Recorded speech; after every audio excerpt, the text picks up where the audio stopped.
Hello, hello, bienvenue sur ma chaîne YouTube, je suis Désirée. Ici, on parle de toute la procédure Campus France en long et en large. Aujourd'hui, dans cette vidéo, on va parler des différentes démarches administratives à faire après ton arrivée en France. Alors, si cette vidéo t'intéresse, n'hésite pas à regarder jusqu'à la fin, à t'abonner et à laisser des pouces like.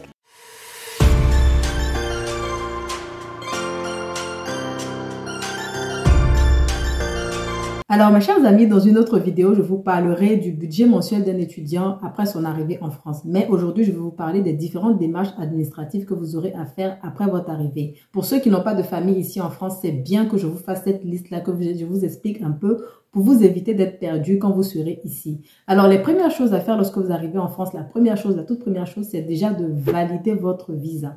Vous devez valider le visa parce que le visa va vous servir de titre de séjour pendant 1 an ici en France. Donc, vous allez à l'office. L'office, c'est l'Office français de l'immigration et de l'intégration. Donc, vous allez là-bas, vous cherchez l'office du département dans lequel vous habitez. Vous allez pour valider votre titre de séjour. Et vous devez faire cette démarche-là dans les 3 mois après votre arrivée en France. Il ne faut pas que ça excède. Donc, quand vous arrivez, valider votre visa doit être votre priorité. Vous allez à l'office et je crois qu'on paye 50 € pour valider le visa. Donc, vous allez faire cette démarche-là. Une fois que c'est fait, que votre visa est validé, maintenant, il y a d'autres démarches à faire.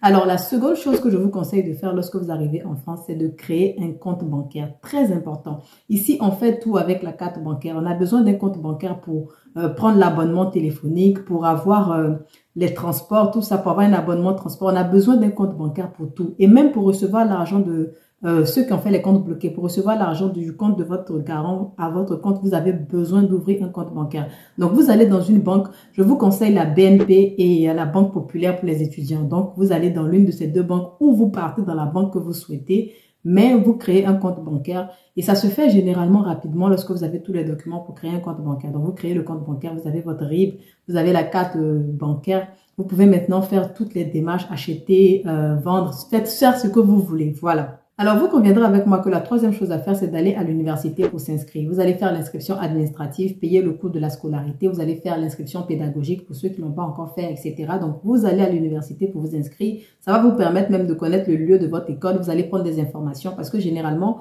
on ne fait pas cours toujours sur le même site. Des fois, vous avez cours sur un site. Après, l'université a plusieurs autres sites. Donc, ça va être le moment de vous renseigner sur les différents sites de l'université, de vous renseigner sur le restaurant universitaire, sur la bibliothèque, bref. Ça sera le moment pour vous de savoir en fait tout ce qui est mis à votre disposition et puis tout ce que vous aurez à faire pour ne pas que le jour de la rentrée, vous soyez perdu. Parce que le jour J de la rentrée, les cours commencent, c'est où l'amphi, bref. C'est bien d'aller en amont, s'inscrire, faire un peu une visite même de l'université, regarder un peu les premières années sont où, les licences sont où, les masters, bref.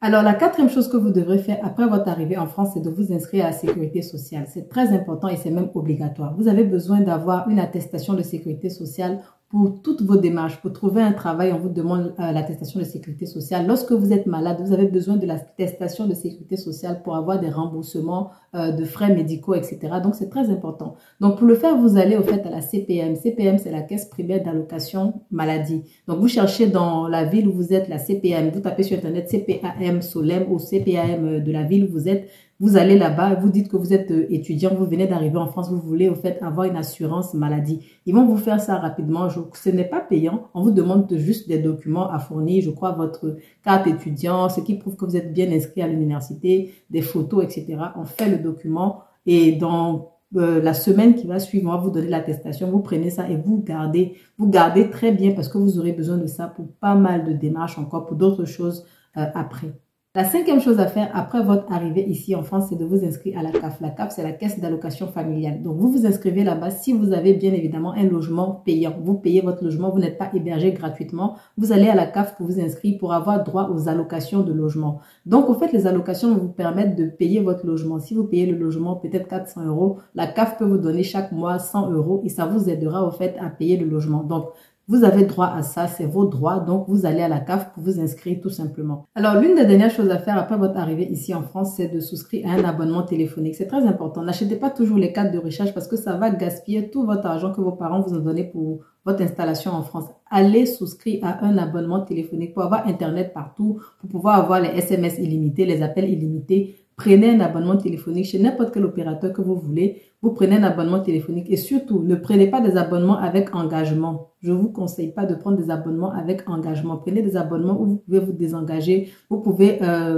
rompre au fait le contrat quand vous voulez. Mais quand vous prenez les engagements sur 1 an, sur 2 ans, si l'opérateur ne vous convient pas, vous êtes obligé de rester des années avec eux. Donc non, prenez un abonnement téléphonique sans engagement. Si ça ne vous convient plus, vous partez ailleurs tout simplement. Donc voilà ce qu'il faut faire pour avoir Internet partout. De manière générale, voici les 7 démarches que vous aurez à faire après votre arrivée en France. Maintenant, le conseil que je peux vous donner, c'est aussi de vous familiariser avec Google Maps, le GPS, pour savoir un peu comment vous déplacer, quel métro prendre, quel bus prendre, la distance entre un lieu et un autre, etc.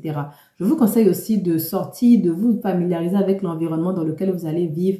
Pour ne pas vous sentir dépaysé tout simplement, je vous conseille d'aller à l'université, connaître les différents endroits de l'université, la bibliothèque universitaire, etc., etc. Donc voilà ce que je pouvais vous dire. Si vous avez besoin d'une personne pour vous accueillir à l'aéroport dès votre arrivée en France, n'hésitez pas à nous contacter à info@study-du6eboat.me ou encore au plus 33 07 45 20 30 88. On est là pour vous.